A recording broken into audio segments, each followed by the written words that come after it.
Hello everyone, welcome back once again. आशा करता हूँ आप बहुत अच्छे होंगे। हम इस सीरीज में कर रहे हैं पॉलिटी की PYQs, राइट। अब तक हमारी 6 वीडियो आ चुकी हैं। ये हमारी होने वाली है 7वीं वीडियो। इसके बाद हम एक वीडियो और लेके आने वाले हैं आपके लिए, राइट। क्वेश्चंस का जो सिलेक्शन है वो काफ़ी हमने अच्छा किया है। आई होप आपको समझ में आ रहा होगा। बहुत सारे कॉन्सेप्ट जो है आपको क्लियर हो गए होंगे। चलते हैं, इसी आशा के साथ बढ़ते हैं। पहला क्वेश्चन देखते हैं। भारतीय संविधान के निम्नलिखित में से किस अनुच्छेद के तहत राष्ट्रीय अनुसूचित जाति आयोग की स्थापना की गई है? राइट। देखिए, ये जो कमीशन है, राष्ट्रीय अनुसूचित जाति आयोग, एक संवैधानिक संस्था है। ठीक है, क्या है? संवैधानिक संस्था है। इसका उल्लेख है आर्टिकल 338 के अंतर्गत, राइट। तो उसका आंसर क्या हो जाएगा? 338। देखिए, पहले होता था कि आर्टिकल जो है 338 में दो आयोग होते थे। एक होता था नेशनल कमीशन फॉर ST और national commission for SC, right.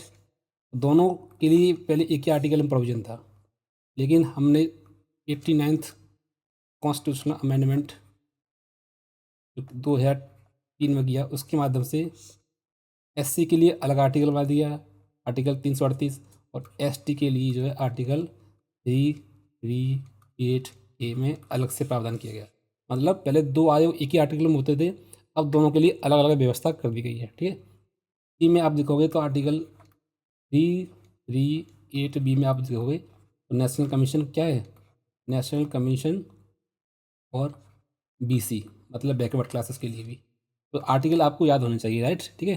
338 SC के लिए, 338A ST के लिए, और 338B OBC के लिए, राइट। नेक्स्ट क्वेश्चन देखते हैं। राष्ट्रीय अनुसूचित जाति आयोग है क्या है? देखिए, ये एक संवैधानिक संस्था है। मैंने आपको पहले ही बताया था, कॉन्स्टिट्यूशनल बॉडी है। A is the right answer. Previous video में मैंने आपको समझाया था कि कौन से आयोग संवैधानिक होते हैं, कौन से सांविधिक होते हैं। तो ये क्वेश्चन, यहाँ से क्वेश्चन बनते हैं पेपर में। चाहे आप कोई सा एग्जाम दो, चाहे वो UPSI हो, चाहे PCS हो, चाहे IS हो, यहाँ से क्वेश्चन बनते हैं कि कौन सी संस्था संवैधानिक है, कौन सी नहीं है। तो मैं आपको यहाँ पर थोड़ा डिफरेंस बताना चाहूँगा। ठीक है। देखिए, एक होता है संवैधानिक, सॉरी, संवैधानिक संस्था यहाँ हुआ, इसी संवैधानिक संस्था। ठीक है। संवैधानिक निकाय भी कर सकते हैं इसको। ठीक है। और एक होती है जो होते हैं सांविधिक, सांविधिक संस्था। ठीक है, राइट। देखिए, संवैधानिक संस्था क्या होती है? संवैधानिक संस्था वो होती है जिनका उल्लेख संविधान में होता है। ठीक है। उनकी जो व्यवस्था होती है संविधान के अनुरूप कार्य करती है। उनको कौन कौन से राइट होंगे, उनको कैसे गठन किया जाएगा, वो कैसे फंक्शन करेंगे, ये सारी चीज़ें संविधान के अंतर्गत जो है लिखी होती हैं। तो वो आयोग होते हैं संवैधानिक निकाय, कॉन्स्टिट्यूशनल बॉडीज़। ठीक है। और सांविधिक संस्था वो होती है जो संसद द्वारा बनाए गए कानून के अंतर्गत उनको बनाया जाता है। कानून तय करता है कि वो कैसे काम करेंगी, कैसे नहीं करेंगी। ठीक है। अब वो कौन कौन सी संस्थाएँ हैं जो संवैधानिक हैं और कौन-कौन सी संस्थाएँ हैं जो सांविधिक हैं, मैं उनको यहाँ पे लिखता हूँ। ठीक है। देखिए, national commission for SC, national commission for ST, ठीक है, national national commission for BC, right, UPSC, और जब आप स्टेट PSC, ठीक है। उसके अलावा election commission of India, election commission of India, right. National commission, finance commission, finance commission of India, right. ये सारी संस्था होती है हमारे, कौन होते हैं? संवैधानिक, क्योंकि संविधान में एक लिखे, जैसे कि आपको इसका आर्टिकल बता दो, आप कौन सा आर्टिकल है वो? आर्टिकल है 338, राइट। इसका ये पहले मैंने समझाया अच्छी तरह से आपको। ST का कौन सा है? 338A, right. BC का कौन सा है? 338B, right. UPSC का कौन सा है? 315। और स्टेट PSC कौन सा है? सेम है। इलेक्शन कमीशन कौन सा है? 324, राइट। और फाइनेंस कमीशन कौन सा आर्टिकल है? 280। तो आपने देखा होगा कि सभी का कहीं न कहीं संविधान में उल्लेख किया गया है। ये संस्था होंगी संवैधानिक संस्थाएँ, ठीक है? सांविधिक संस्था वो होती हैं जो संसद कानून बना के उनको बनाती है। जैसे राष्ट्रीय महिला आयोग, ठीक है? राष्ट्रीय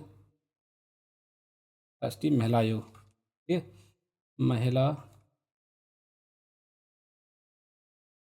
आयोग, राइट? राष्ट्रीय महिला आयोग। दूसरा है राष्ट्रीय अल्पसंख्यक आयोग, राष्ट्रीय अल्पसंख्यक आयोग, राइट? तीसरा है आपका देखते हुए नेशनल ह्यूमन राइट कमीशन, ठीक है? चौथा है आपका जो है state human right commission, right? चौथा है, पाँचवा आपको देंगे राष्ट्रीय सूचना आयोग, नेशनल इंफॉर्मेशन और कमीशन, राइट? छठवां है CVC। ये तो ये आप देखोगे ये सारे जो आयोग कैसे आए हुए हैं जो संसद की विधि द्वारा इनको बनाया गया है, राइट? तो आपको ये अंतर आपको बखूबी समझ में आ गया होगा। चलते हैं नेक्स्ट क्वेश्चन पे। इसका आंसर ए है। तो SC आयोग कौन सा है? एक कौन सा है? कॉन्स्टिट्यूशनल बॉडी है, राइट? चलते हैं नेक्स्ट क्वेश्चन पर। राष्ट्रीय पिछड़ा वर्ग आयोग, राष्ट्रीय पिछड़ा वर्ग आयोग के अध्यक्ष और अन्य सदस्यों की नियुक्ति कौन करता है? राष्ट्रपति करते हैं, ठीक है? इनके आर्टिकल्स आपको याद रखने हैं क्योंकि ये आयोग होते हैं हमेशा डिबेट में बने रहते हैं, तो आपको इसके आर्टिकल्स आपको याद होने चाहिए, ठीक है? तो उसका कौन सा आर्टिकल है जो मैं अभी आपको बताया है? नेशनल आर्टिकल है इसका 338B, राइट? ये आपको याद होना चाहिए। नेक्स्ट क्वेश्चन देखते हैं। ये कह रहा है के तहत भारत का संविधान यह प्रावधान करता है कि भाषाई अल्पसंख्यक समूह के बच्चों को शिक्षा के प्राथमिक स्तर पर मातृभाषा में शिक्षा के लिए राज्य पर्याप्त सुविधा प्रदान करने का प्रयास करेगा। वेरी वेरी इंपॉर्टेंट क्वेश्चन है ये आपके लिए, ठीक है? यहाँ से क्वेश्चन आपके बनते हैं। मैंने कई सारे PYQ देखे हैं जहाँ से क्वेश्चन बनता है, ठीक है? तो इसका आंसर होगा 350A इज राइट आंसर, ठीक है? देखो इसमें 3 कमीशन है, 3 आर्टिकल्स हैं इसमें, ठीक है? एक आर्टिकल है भाषाओं से संबंधित है, वो 350 है। एक 350 है, ठीक है? या आप देखोगे तो 350 बी, ये 3 आर्टिकल आपको याद होना चाहिए, ठीक है? 1, 2 और 3, राइट? तो इसमें क्या होता है कि भाषी अल्पसंख्यक वर्गों के लिए जो क्या है, बच्चों के लिए क्या है, विशेष प्रावधान है। लिंग्विस्टिक माइनॉरिटी 2 प्रकार के होते हैं, एक होते हैं धर्म के आधार पर, एक होते हैं भाषा के आधार पर, राइट? तो इसमें उनके लिए अलग से प्रोविजन किया गया है कि उनके लिए सरकार काम करेगी, ठीक है? इसमें कमीशन की बात यही है कि भाषी अल्पसंख्यक जो समूह हैं उनके विकास के लिए, उनकी जो समृद्धि के लिए राष्ट्रपति आयोग का गठन करेगा, ठीक है? तो ये आपको याद होना चाहिए, 350B में उसका उल्लेख किया गया है, राइट? चलते हैं नेक्स्ट क्वेश्चन। संविधान के अनुच्छेद 3526 के तहत राष्ट्रपति द्वारा घोषित राष्ट्रीय आपातकाल को संसद के दोनों सदनों द्वारा किस प्रकार की स्वीकृति किया जाना चाहिए, ठीक है? हम सभी को पता है कि नेशनल इमरजेंसी लागू होती है, वो आर्टिकल कौन सी होती है? आर्टिकल 352, ये आपको याद होना चाहिए। ये एक नेशनल इमरजेंसी है, नेशनल इमरजेंसी, ठीक है? हम सभी को पता है कि नेशनल इमरजेंसी जो होती है वो स्पेशल मेजोरिटी होती है। क्या? स्पेशल मेजोरिटी के तहत पास होना उसको बहुत ज़रूरी होता है। बाकी सभी जो होता है वो जैसे राष्ट्रपति शासन हुआ या फाइनेंशियल क्राइसिस से संबंधित जो इमरजेंसी लगती है उसमें आपको सिंपल मेजोरिटी की आवश्यकता होती है, लेकिन स्पेशल मेजोरिटी की आवश्यकता होगी केवल और केवल नेशनल इमरजेंसी में, ठीक है? तो देखो इसमें जहाँ पे विशेष बहुमत होगा और उसके साथ में जो मतदान में भाग लेने वाले मेंबर होंगे उनके बहुमत के साथ पास होना उसका बहुत ज़रूरी होता है। देखिए, प्रस्ताव के लिए मतदान करने वाले सदस्यों का उस सदन में 2/3 से अधिक बहुमत, गलत, ठीक है? एक विशेष बहुमत जो उस प्रस्ताव के पक्ष में है वे उपस्थित सदस्यों और मतदान करने वाले तथा उस सदन की कुल सदस्य संख्या का बहुमत। Yes, B is right answer, ठीक है? क्योंकि स्पेशल मेजोरिटी की बात कर रहा है यहाँ पे, राइट? तो B is right answer. Next question. मैंने पिछले क्वेश्चन में या पिछले वीडियो में कई बार बताया है कौन सी सिंपल मेजोरिटी होती है, कौन सी स्पेशल मेजोरिटी होती है, तो इनमें आप कन्फ्यूज होने की कोई जरूरत नहीं है आपको, ठीक है? आप उस वीडियो को देख सकते हो। भारत के राष्ट्रपति ने BG खैर ने अध्यक्षता में एक राजभाषा आयोग की नियुक्ति किस वर्ष की थी? हाँ, आपको सही बताया, कौन सा आर्टिकल में आपको बताया था? 1955 में की थी। कौन सा आर्टिकल है? आर्टिकल है आपका 350B, राइट। ये आपको पता होना चाहिए, जिसमें कमीशन की बात करी है, जो लिंग्विस्टिक माइनॉरिटी के विकास और समृद्धि के लिए है। D is the right answer. भारतीय संविधान का निम्नलिखित में से कौन सा अनुच्छेद मौलिक अधिकारों पर राष्ट्रीय आपातकाल के प्रभाव का वर्णन करता है? ये क्वेश्चन तो मैंने अपने प्रैक्टिस सेट में भी आपको कराया है, ठीक है। हमें पता है कि 358 और 359 है, तो ये डी इज राइट आंसर। देखिए, जो आर्टिकल 358 है, ठीक है, और जो अंतर क्या है इसमें, पहले इसको समझते हैं। Article 359, right. आर्टिकल 350 जो 8 है वो कहता है कि आर्टिकल 19 के तहत जो फंडामेंटल राइट मिलते हैं हमें, उनसे संबंधित है। ये जो आर्टिकल है, ये 20 और 21 को छोड़कर बाकी सभी जो बचते हैं, शेष फंडामेंटल राइट बचते हैं, उनकी निलंबन से संबंधित है। निलंबन से संबंधित है, राइट। मतलब नेशनल इमरजेंसी लागू होगा तो आर्टिकल 358 के तहत 19 के अंतर्गत जो आपके फंडामेंटल राइट हैं उनका निलंबन होगा। बाकी कब होगा? वो बाकी होगा जब 359 के आर्टिकल के अंतर्गत 20 और 21 छोड़कर बाकी सभी का होगा, राइट। तो ये अंतर आपको समझना चाहिए। नेक्स्ट क्वेश्चन, भारतीय संविधान का कौन सा अनुच्छेद केंद्र पर यह सुनिश्चित करने के लिए एक कर्तव्य निर्धारित करता है कि प्रत्येक राज्य की सरकार संविधान के प्रावधान के अनुसार चलेगी? तो वेरी वेरी इंपॉर्टेंट क्वेश्चन। देखिए, आर्टिकल 355 कहता है कि राज्य की सरकार संविधान के अनुरूप कार्य करनी चाहिए, ठीक है। तो ये आर्टिकल है, ठीक है, इसमें कुछ समझाने वाली की बात नहीं है। लेकिन जब राज्य की सरकार 355 के अंतर्गत काम नहीं करती है, तो फिर कौन सा आर्टिकल आता है? फिर आता है आपका आर्टिकल 356, राष्ट्रपति शासन, राइट। तुरंत क्या लगा दिया जाता है यहाँ पे? राष्ट्रपति शासन। तो 355 कहता है कि संविधान के अनुरूप कार्य करना हो हर राज्य को। अगर काम नहीं करते हैं तो राष्ट्रपति क्या यूज करते हैं? 356 का यूज करते हैं, और उस राज्य में क्या लग जाता है? President rule, right. तो D is right answer. Next question देखते हैं। भारत में आपातकाल की प्रथम घोषणा कब हुई थी? हम सभी पता है, चीनी आक्रमण हुआ था 1962 में, उस समय हुई थी। हालांकि भारत में 3 बार लग चुकी है इमरजेंसी, ठीक है। पहली बार लगी है जब 1962 में, दूसरी बार लगी जब पाकिस्तान का अटैक हुआ था, ठीक है, इंडिया पाकिस्तान का वॉर हुई थी।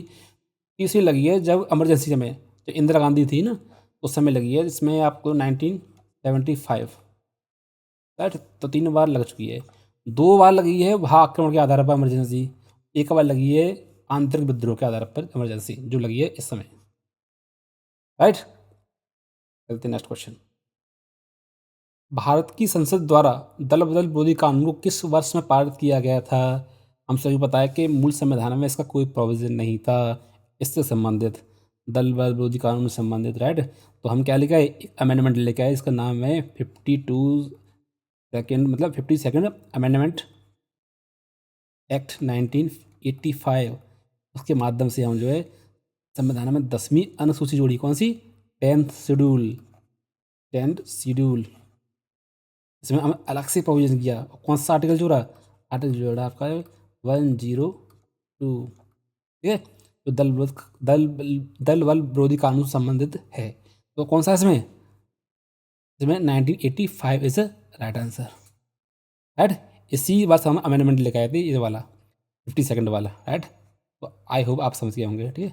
और 10th शेड्यूल तो बहुत इंपॉर्टेंट है, बहुत सारे क्वेश्चन जो है इससे पूछ जाते हैं हर पेपर में, या कुछ हटवा के जाऊँ या कोई बढ़ा के जाऊँ, राइट। नेक्स्ट क्वेश्चन देखते हैं। भारत के नियंत्रक तथा महालेखा परीक्षक की नियुक्ति कौन करता है? इसको हम बोलते हैं कैग, ठीक है। कैग का उल्लेख कहाँ पर है? कैग का उल्लेख है आर्टिकल 148 में। कैग एक संवैधानिक संस्था है, एक कॉन्स्टिट्यूशनल क्या है?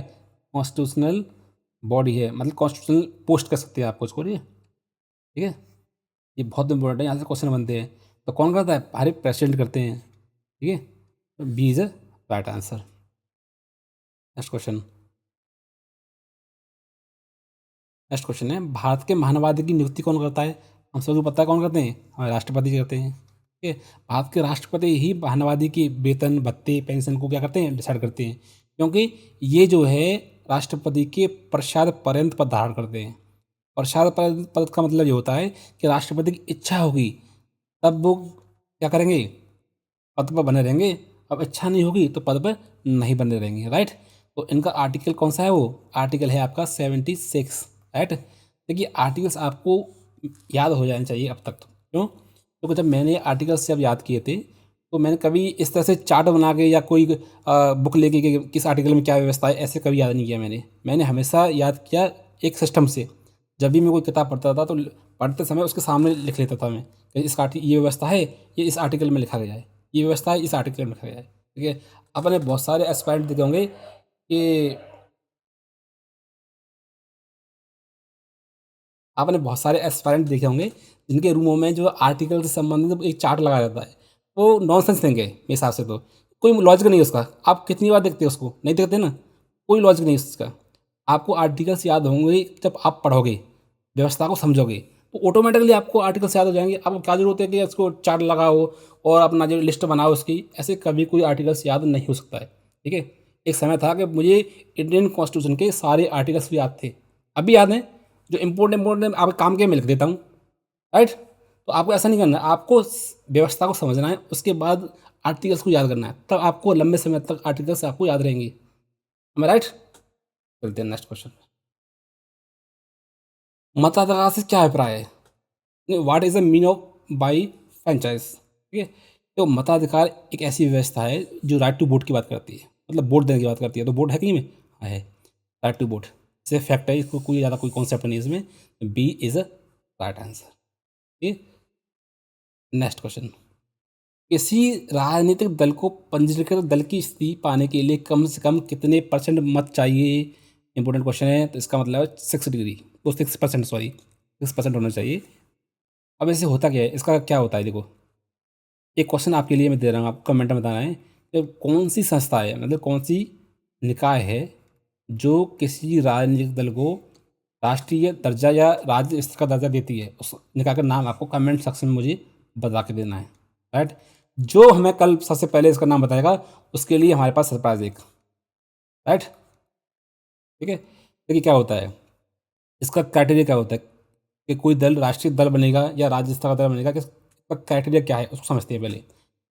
एक लोकसभा के चुनाव में, एक लोकसभा के चुनाव में या चार या चार से अधिक राज्यों में ये डालेंगे, वोट का अगर 6% वो ले लेते हैं, कौन कौन, एक पार्टी, तो वो दल बन जाएगा क्या, क्या, राष्ट्रीय दल। ठीक है, क्या बन जाएगा, नेशनल पार्टी, राइट, नंबर 1। दूसरा होना चाहिए उसी चुनाव में कम से कम उसके 4 MP होने चाहिए,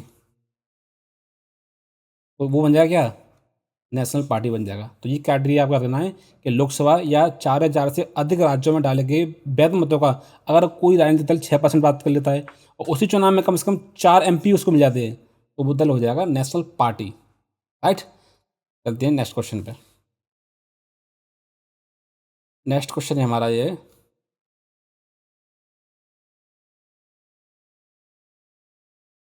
हाँ, संविधान के अनुसार सिविल सेवकों के संबंध में कौन सा कथन सही है। ठीक है, नंबर 1, अनुच्छेद 311 अखिल भारतीय से अखिल भारतीय सेवाओं की, सॉरी यार शाखा नहीं होगा यहाँ पे, नहीं नहीं, सही सही सही सही सही सही तो सही है आपका, अखिल भारतीय सेवा शाखाओं की स्थापना के संबंध में वर्णन करता है, गलत है।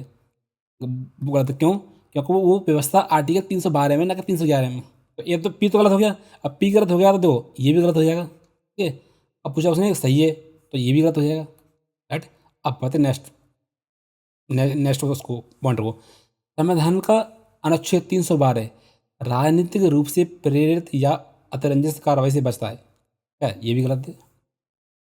गलत कैसे हुआ, क्योंकि 312 में तो अखिल भारतीय सेवाओं की स्थापना से संबंधित है, तो ये तो ऑटोमेटिकली गलत हो जाएगा, इसमें कोई एक्सप्लेन करने की बात ही नहीं है भाई। ठीक है, ये भी गलत हो जाएगा, तो ना तो पी सही है और ना तो क्यू सही है, राइट। तो क्या होगा इसका आंसर, ना तो पी सही है ना क्यू सही है, डी इज राइट आंसर। देखो ऑल इंडिया सर्विस जो है, ऑल इंडिया सर्विस से संबंधित जो है सर्विस एक टॉपिक आपके सिलेबस में, तो इसको हल्के में लेने की जरूरत नहीं है। ये लिखा हुआ सिलेबस में आपके में पॉलिटी में, ये ऑल इंडिया सर्विस मतलब अखिल भारतीय सेवाओं से संबंधित जो मुद्दे हैं वो इसलिए लिखे हुए हैं सिलेबस में आपको, तो ये क्वेश्चन इंपॉर्टेंट है, इससे संबंधित सारे क्वेश्चन आप करने हैं, राइट।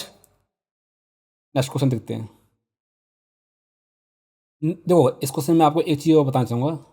देखो क्वेश्चन सॉल्व करने से पहले हमेशा एक चीज़ याद रखें, तो हमें ज़रूरी नहीं है कि क्वेश्चन संबंधित हमें सारी चीज़ें आती हों या हम नॉलेज के आधार पर ही हम जो है क्वेश्चन को सॉल्व कर पाएँ, ऐसा नहीं है। क्वेश्चन में हमें थोड़ा बहुत क्लू बन जाता है ना, क्लू के आधार पर भी हम क्वेश्चन को सॉल्व कर सकते हैं, ठीक है। तो हमें इस तरीके से अपने आप को स्मार्ट बनाना है, इतनी प्रैक्टिस कर लेनी है कि नॉलेज ना हो तब भी हम उसमें क्या कर लें, क्वेश्चन को सीख ले जाएँ। देखिए मैंने क्या किया, मुझे पता था 312 में क्या है, ऑल इंडिया सर्विस है, और यहाँ क्या रहेगा 311 लिखा है और ये लिखा है अखिल भारतीय सेवा है, ऑटोमेटिकली मुझे पता चला गलत होगा जी, ठीक है।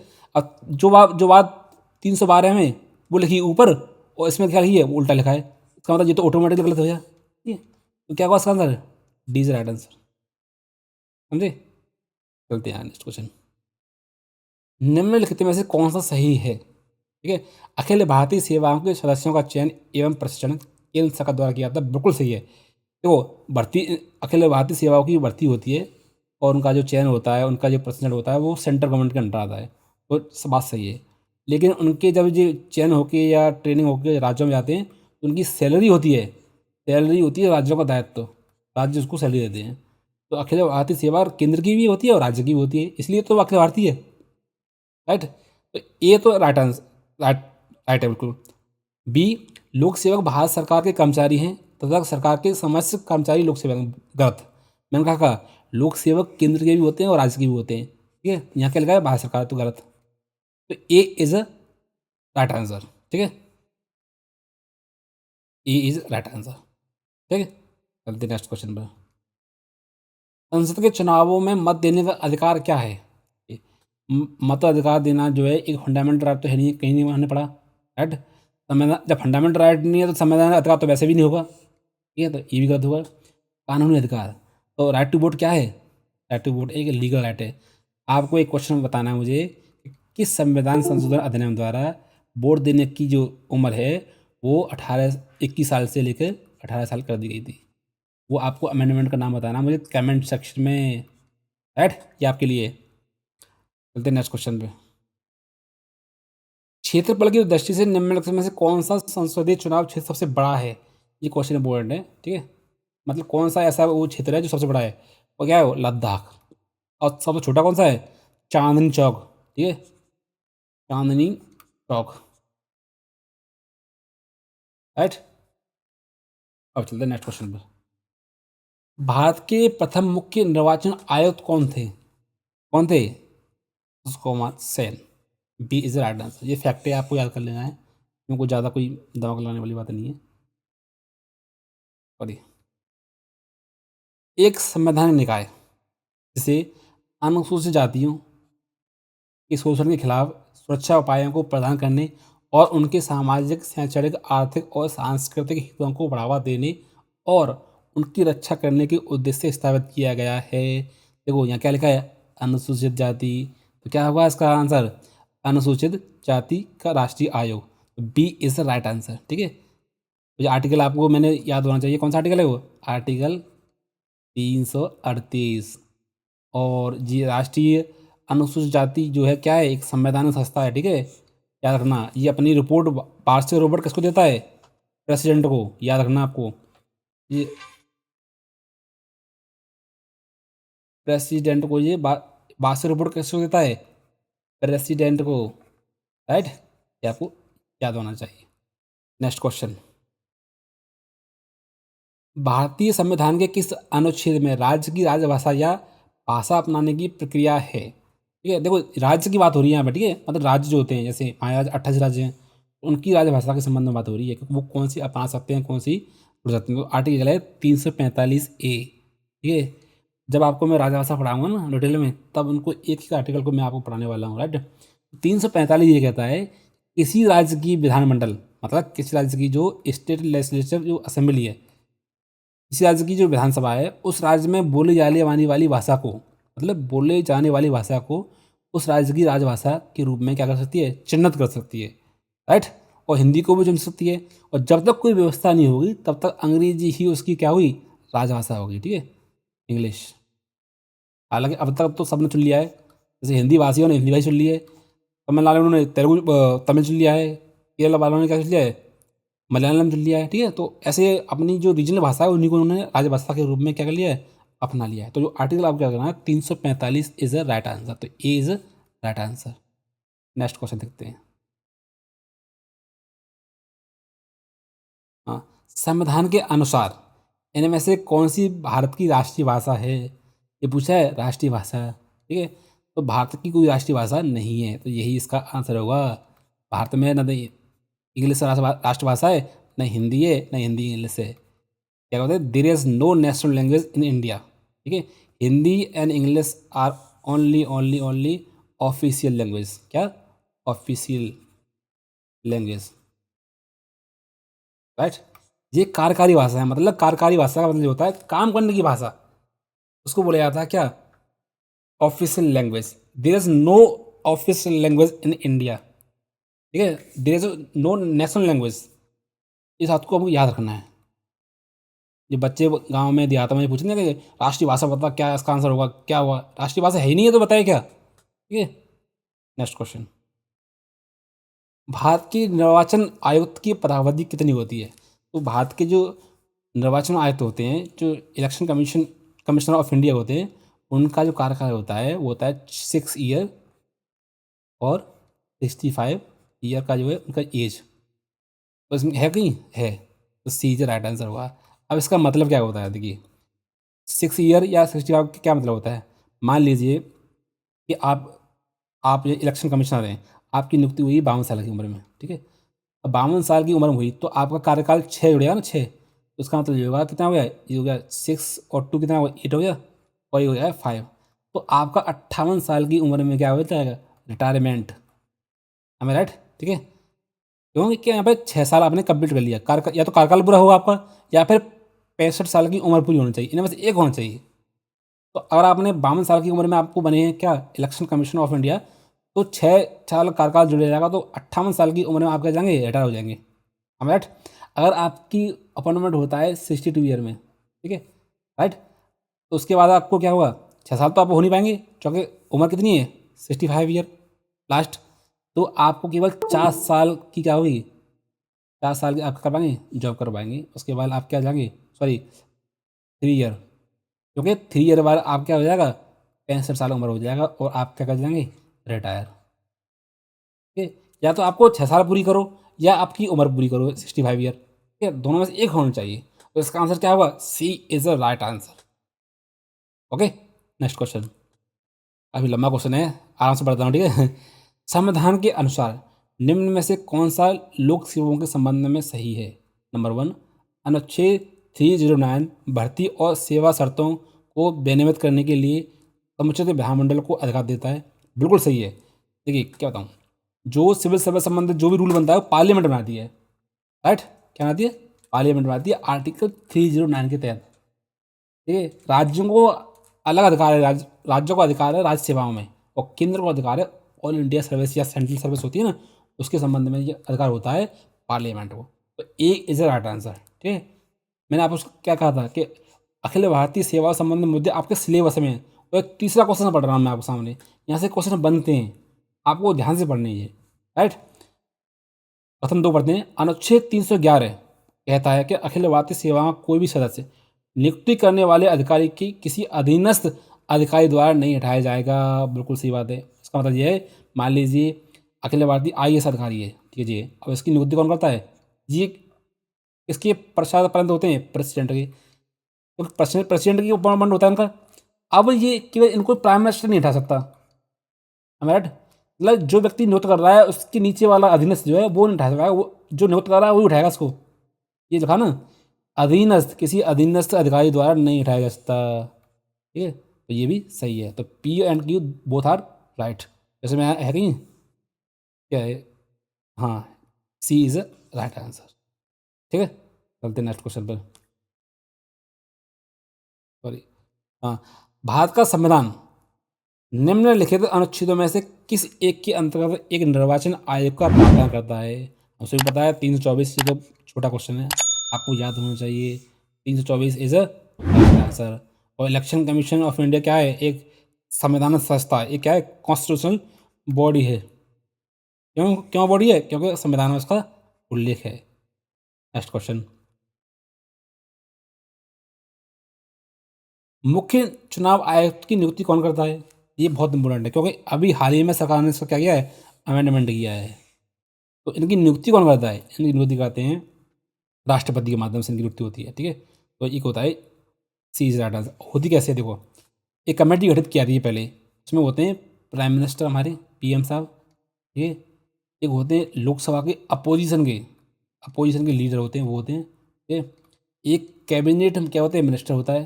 ठीक है, तीनों मिलकर क्या है? बहुमत के आधार पर, मतलब बहुमत के आधार पर क्या डिसीजन लेते हैं और एक नाम निकाल के लाते हैं कि भाई इसको बनाओ। कौन? चीफ इलेक्शन कमिश्नर, ये वाला व्यक्ति है। तो राष्ट्रपति इनकी क्या करते थे? अमेंडमेंट। हमारे प्रेसिडेंट साहब होते हैं, इनकी क्या देते हैं? अपॉइंटमेंट कर देते हैं। किसके रूप में? चीफ इलेक्शन कमिश्नर के रूप में। राइट, तो ये आपको याद रखना है। देखिए, इसलिए जो विपक्ष के नेता हैं आरोप लगाते हैं, क्योंकि इसमें बहुमत किसका है? सरकार का। तो पीएम और कैबिनेट मंत्री तो एक ही बात है, तो दो वोट तो नहीं हो गए।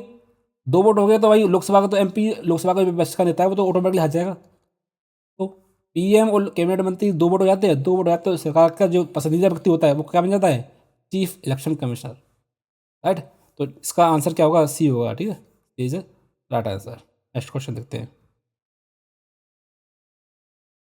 निम्न में से कौन सा चुनाव निर्वाचन आयोग द्वारा संचालित नहीं होता है? मतलब कौन सा इसमें से वो चुनाव है जो इलेक्शन कमिश्नर ऑफ इंडिया द्वारा नहीं किया जाता है? ये क्योंकि नहीं लिखा है यहाँ पर। ठीक है, तो क्या नहीं होता है? लोकसभा का किया जाता है, एमपी तो इसी बनते हैं। राज्यसभा का किया जाता है बिल्कुल। ठीक है, राष्ट्रपति किया जाता है, ये बिल्कुल किया जाता है। लोकल बॉडीज का नहीं किया जाता है। लोकल बॉडी का चुनाव कौन कराता है? इसके लिए संविधान में अलग से आयोग बनाया गया है। आयोग कहाँ पर उल्लेख है इसका? आयोग है 243 में इसका उल्लेख है। इसका नाम है state election commission. State election commission. Right, वो कराता है पंचायतों का चुनाव, लोकल बॉडीज के चुनाव। जैसे पंचायत हुआ या म्यूनसिपलिटी हुआ, उनका चुनाव कौन कराता है? State election commission. ठीक है, राज्य निर्वाचन आयोग हिंदी में इसको बोला जाता है। राइट, तो D is a right answer होगा इसका। उसने नहीं पूछा है ना, तो D is a right answer. Next question देखते हैं, राज्य और राष्ट्रपति शासन की उद्घोषणा के संदर्भ में निम्न में से कौन सा कथन सत्य है? नंबर 1, जब किसी राज्य में राष्ट्रपति शासन लागू किया जाता है तो संसद को उस राज्य के संबंध में राज्य सूची में दिए गए किसी भी मामले के संबंध में कानून बनाने का अधिकार हो जाता है। बिल्कुल सही है। तो राष्ट्रपति शासन लागू होता है तो इसका मतलब ये है कि राज्य की जितनी भी कार्यकारी शक्ति हैं वो राष्ट्रपति के अंडर आ जाती हैं। राष्ट्रपति के अंडर आ जाती हैं तो पार्लियामेंट तो ऑटोमेटिकली इस कानून बना सकता है। ठीक है, नंबर 2 लिखा है, राष्ट्रपति शासन के तहत किसी राज्य में संसद द्वारा बनाया गया कानून राष्ट्रपति शासन के बाद भी प्रभावी रहता है। बिल्कुल सही है। तो पी और क्यू तो बोथ आर राइट है। किसमें है? अब देखो, मान ली राष्ट्रपति शासन खत्म हो गया, उसके बाद पार्लियामेंट ने जो कानून आया उसको अगर चाहे तो राज्य की विधानसभा है, क्या है? राज्य की जो विधान मंडल कह दो, विधान विधानमंडल जो होता है उसको क्या कर सकता है? उसको अमेंड कर सकता है, उसको जो क्या कहता है उसकी रोक लगा सकता है, उसको ख़त्म भी कर सकता है चाहे तो वो। ठीक है, तो ये उसके बाद में अधिकार है उसके पास। लेकिन पार्लियामेंट द्वारा बनाए कानून क्या आता है? वो बना रहता है, राज्य के ऊपर डिपेंड करता है वो रखे या उसको ना रखे, तो उसको अमेंडमेंट करे। राइट, तो ए इज राइट आंसर होगा इसका। राज्य में राष्ट्रपति शासन के संदर्भ में निम्नलिखित में कौन सा कथन सही है? नंबर 1, राष्ट्रपति शासन किसी भी समय राष्ट्रपति द्वारा वापस लिया जाता है। बिल्कुल सही बात है। ठीक है, राष्ट्रपति शासन किसी भी समय राष्ट्रपति द्वारा वापस लिया जाता है। इसमें कोई कोई मंत्रिपरिषद की वो नहीं चाहिए तुम्हें, क्या सहमति सलाह। ए इज राइट आंसर। ठीक है, नंबर 2, राष्ट्रपति शासन के खंडन के लिए संसद में अनुमोदन अनिवार्य नहीं है। सेम क्वेश्चन है, तो ये तो मंत्रिपरिषद बोलता है ना। देखो, मंत्रिपरिषद क्या कहता है? राष्ट्रपति शासन, तो ये तो पहला तो सी हो गया ना, ए सी हमारा। दूसरा कह रहा है राष्ट्रपति शासन के खंडन के लिए संसद में अनुमोदन अनिवार्य नहीं है। गलत है, अनिवार्य है, होता है। ठीक है, 2 माह का होता है, 2 मंथ्स। 2 मंथ के अंदर इसका क्या हो जाना चाहिए? अनुमोदन हो जाना चाहिए। राइट, तो क्या हुआ? ए इज राइट आंसर। जो नेशनल इमरजेंसी होता है वो कितना होता है, 1 माह का होता है, ठीक है, नेशनल इमरजेंसी में 1 मंथ का। बाकी 2 में होती हैं, जैसे फाइनेंस जो हुआ, प्रेसिडेंट रूल हुआ, या आपका जो है क्या हुआ, फाइनेंशियल फाइनेंशियल जो इमरजेंसी है उसमें क्या होता है, 2 माह होते हैं, राइट। तो उनका अनिवार्य नहीं है। तो अनिवार्य होता है मतलब कि आप कर सकते हैं, मतलब पार्लियामेंट में जो है उसके बाद ही तो होगा। नेक्स्ट क्वेश्चन देखते हैं। भारतीय संविधान के अनुच्छेद 356 संबंधित है, किससे संबंधित है? ये तो याद होना चाहिए आपको, किससे में, president rule. C is right answer. Next question देखते हैं। भारतीय संविधान की संवर्धित सूची की धारणा किस देश के संविधान से ली गई है? जो तो मैंने आपको प्रैक्टिस सेट में भी कराया, जब मैंने वो कराए थे विदेशी स्रोत जहाँ से जो है लिए गए हैं। तो कौन सा है वो? Australia is the right answer. समवर्ती सूची वो ऐसी सूची जिस पे केंद्रीय भी कानून बना सकता है, ठीक है, और क्या, और राज्य भी कानून बना सकता है। अगर दोनों के अंदर क्या होता है, टकराव होता है एक ही विषय पे कानून को लेकर, तो केंद्र द्वारा बनाया गया कानून क्या होगा, वो सही माना जाएगा, राज्य द्वारा कानून बनाना खत्म हो जाएगा, ठीक है। तो नेक्स्ट क्वेश्चन देखते हैं। भारत के संविधान में कितनी अनुसूचियां हैं? तो भारत के संविधान में कितनी है? 12 हैं। पहले कैसे थी? पहले 8 थी हमारे मूल संविधान में, ठीक है। उसके बाद क्या जुड़ी? 9 में जुड़ी, फिर 10 में जुड़ी, फिर 11 में जुड़ी और 12 में जुड़ी, ठीक है। कौन सी अमेंडमेंट था? वो था फर्स्ट फर्स्ट, ठीक है, कॉन्स्टिट्यूशन अमेंडमेंट एक्ट 1951 में लगा था, ठीक है। दूसरा क्या था? टेंथ टेंथ हुआ था 52, कॉन्स्टिट्यूशन अमेंडमेंट 1985, राइट। 11 में कब जोड़ा गया था अनुसूची? 73, कॉन्स्टिट्यूशनल अमेंडमेंट एक्ट 1992, ठीक है। और 12 में कब जोड़ा गया था? 74, कॉन्स्टिट्यूशनल अमेंडमेंट एक्ट 1992। तो ये आपको याद होना चाहिए सारी चीज़ें, ये बहुत इंपॉर्टेंट है। फर्स्ट कब हुआ, 52 कब हुआ, 73 कब हुआ, 74 कब हुआ, तो ये आपको याद होना चाहिए, ठीक है। तो मूल संविधान कितनी थी? 8, बाद में जुड़ी हैं 9, 10, 11, 12, और टोटल कितनी होगी हमारे 12 अनुसूचियाँ। तो T is right answer. Next question. रा सॉरी सॉरी, कहाँ गया, हाँ। राज्य और केंद्र शासित प्रदेशों की सूची भारत के संविधान की कौन सी अनुसूची में है? पहली में, ये तो आपको पता होना चाहिए। देखिए मैं एक वीडियो लाने वाला हूँ जिसमें 12 अनुसूचियों की ट्रिक, मैं ट्रिक आपको बताने वाला हूँ, ठीक है। ओनली ओनली 5 मिनट में आपको जो है सारी याद हो जाएंगी, आपको वो याद करने की जरूरत ही नहीं पड़ेगी आपको, ठीक है। तो मैं लाने वाला हूँ, 1 2 दिन में लाऊंगा वीडियो उसकी, ठीक है। तो इसका आंसर क्या हो जाएगा? सी इज राइट आंसर, पहली अनुसूची में। Next question. भारतीय संविधान की 8वीं अनुसूची में कौन सी भाषाएं बाद में जोड़ी गई हैं? देखिए मूल संविधान की बात करोगे तो मूल संविधान में तो कितनी 14 भाषाएं थी आई थिंक, ठीक है। तो इसका आंसर क्या जाएगा? सी से होगा। क्यों? क्योंकि ये जोड़ी गई है शायद 21वें संविधान संशोधन हुआ है, शायद सिंधी जोड़ी गई है 21वें में। पोस्टल अमेंडमेंट एक्ट शायद 1967 हुआ है, राइट। कोंकणी, मणिपुरी, नेपाली जी जुड़ेंगी बाद में आपके जो है, ये हमारी जो है बाद में जुड़ी गई है।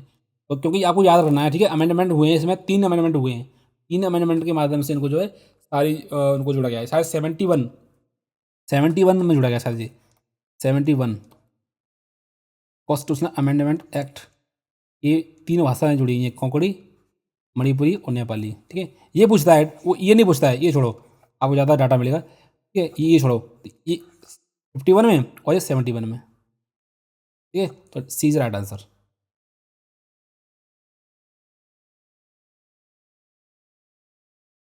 अल्पसंख्यकों के लिए राष्ट्रीय आयोग कब बना? पहली बार बनाता है 1992 में। और ये कैसा है? सांवैधिक है, संवैधानिक नहीं है, याद रखना, संविधान में कहीं उल्लेख नहीं है। Next question. निम्नलिखित में से किस देश का अलिखित संविधान है? इसका है, इसका लिखित संविधान नहीं है, क्या वो? यूके। इसके अलावा कौन है? एक इसराइल। इसराइल भी एक ऐसा ये देश है जहाँ का लिखित संविधान नहीं है हमारे पास, ठीक है। तो 2 देश हैं, एक तो यूके, दूसरा कौन सा है? इसराइल, ठीक है। तो B is right answer. Bharat की संविधान सभा किसके कहने पर बनाई गई थी? देखिए मतलब कौन सा कमीशन था इनमें से, 4 में से, जिसकी रिकमेंडेशन पे, जिसके द्वारा बनाए गए कानून, जिसके द्वारा बनाए गए सुझावों के आधार पर हमने संविधान सभा का गठन किया, तो उसका नाम क्या है? उसका नाम है कैबिनेट मिशन। ठीक है, कैबिनेट मिशन योजना के प्रावधान के आधार पर ये हमने जो है भारत में संविधान सभा बनी। क्या बनी? संविधान सभा बनी। संविधान सभा का गठन किया गया था, राइट। अब देखो जी, हिस्ट्री का क्वेश्चन है वैसे तो बेवेल मिशन कब आया था? कभी पूछ लेता है ना, कौन सा पहले आया था, कौन से बाद में आया था, क्रम आपको लगाने को पेपर में दे देता है, तो आपको याद होना चाहिए ईयर।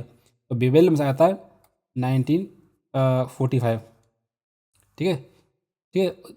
कब से आया था? 1942। ठीक है, और अगस्त आया था 1940। ठीक है, कैबिनेट आया था 1940। ये आपको चारों आपको याद होना चाहिए, राइट। ठीक है, ये पूछ लेता है ना क्रम लगाने को, कौन पहले आता है कौन बाद में आता है, तो ये डेटा आपको याद होना चाहिए।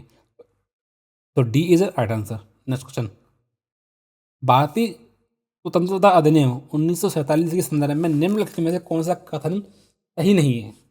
तो नहीं है तो पहले क्या करूँगा उसको मैं ये करूँगा, राइट। अब पढ़ते हैं।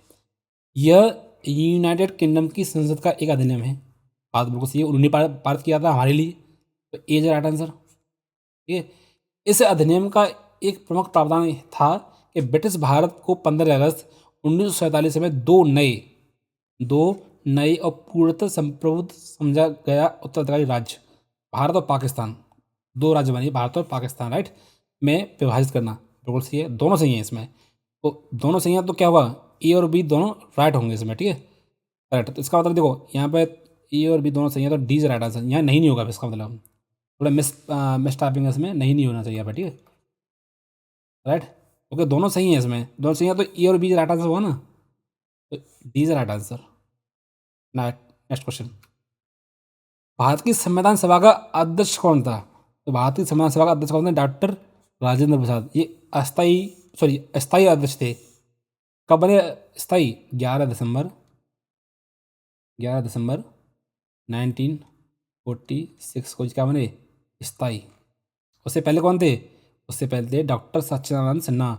Doctor doctor Sachchidanand Sinha.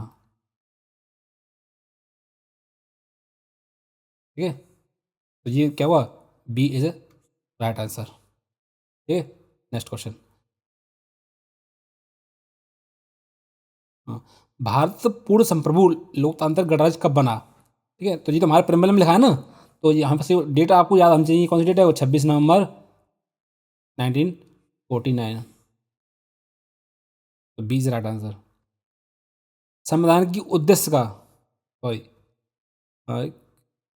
संविधान की उद्देश्य का मतलब प्रस्तावना में संशोधन कितनी बार हो चुका है? इंपोर्टेंट क्वेश्चन लिखिए आप।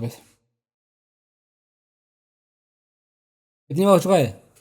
पहले एक बार हुआ है। कब हुआ है वो अमेंडमेंट? आपको याद होना चाहिए। कौन सा अमेंडमेंट है? 42nd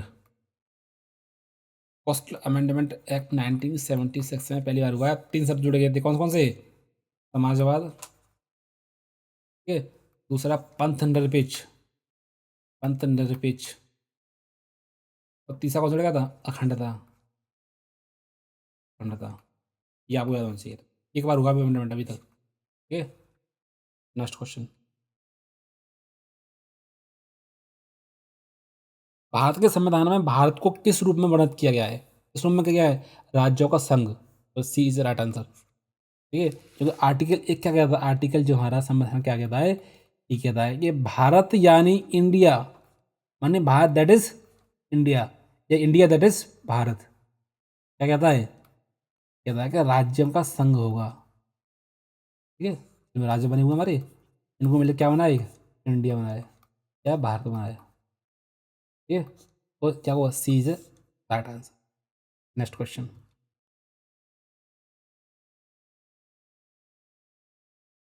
भारत में संघ राज्यों की संख्या कितनी है? कितनी है इस समय? कितनी है हमारी इस समय? तो हमारे सामने 8 हैं। ठीक है, इस समय तो नहीं है जो इसमें वर्तमान में तो 8 है हमारे पास। यूटी जो है कितने हैं? यूटी कितने? 8 हैं हमारे पास। ठीक है, ये आपको याद रखना है। इसमें है नहीं है, अपडेट नहीं शायद ये। हाँ, नेक्स्ट क्वेश्चन देखते हैं। भारत संघ में कितने राज्य हैं? तो इस समय राज्य हमारे पास 28 हैं। ठीक है, और यूटी कितने हैं? यूटी हमारे पास हैं 8।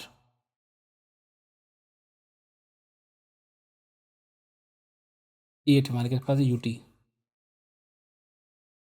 ठीक है, नेक्स्ट क्वेश्चन।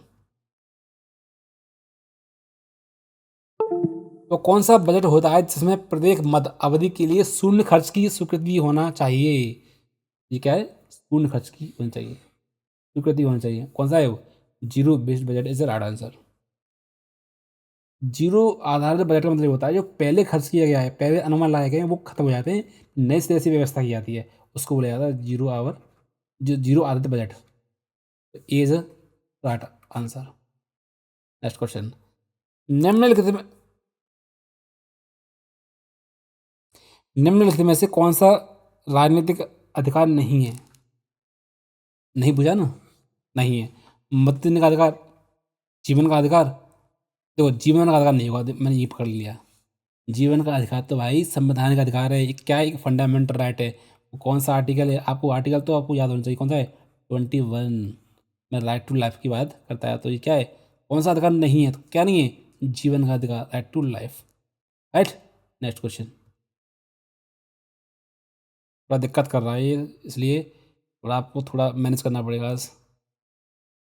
हाँ, निम्नलिखित में से किस ईस्वी सन में भारतीय नागरिकों के लिए मौलिक कर्तव्य संविधान में शामिल किए गए थे? हमसे पता है 42nd में किए गए थे, मतलब 42nd कॉन्स्टिट्यूशनल अमेंडमेंट एक्ट 1976 में जो है किए गए थे शामिल भारत संविधान में। क्या? मौलिक कर्तव्य, ये वाले मौलिक कर्तव्य। कौन सा है? 1976 से 20 है right answer. Next question.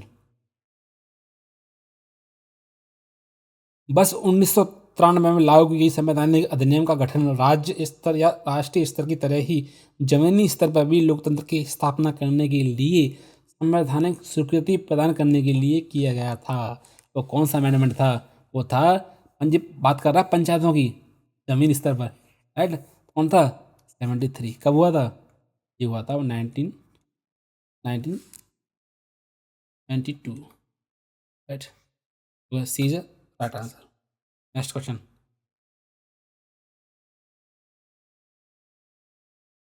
Bharat संविधान लागू हुआ था, भारत संविधान कब लागू हुआ था? 26 जनवरी 1950।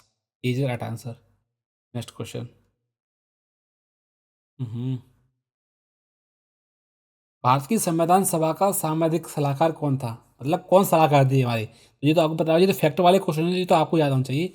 BN Rao is right answer. ये हमारे एडवाइजर थे कॉन्स्टिट्यूशनल असेंबली के। नेक्स्ट क्वेश्चन देखते हैं। तो यहाँ हमारे क्वेश्चन खत्म हो चुके हैं। आई होप आपने बहुत एंजॉय किया होगा, मैंने बहुत सारे कॉन्सेप्ट आपको बताए हैं, ठीक है।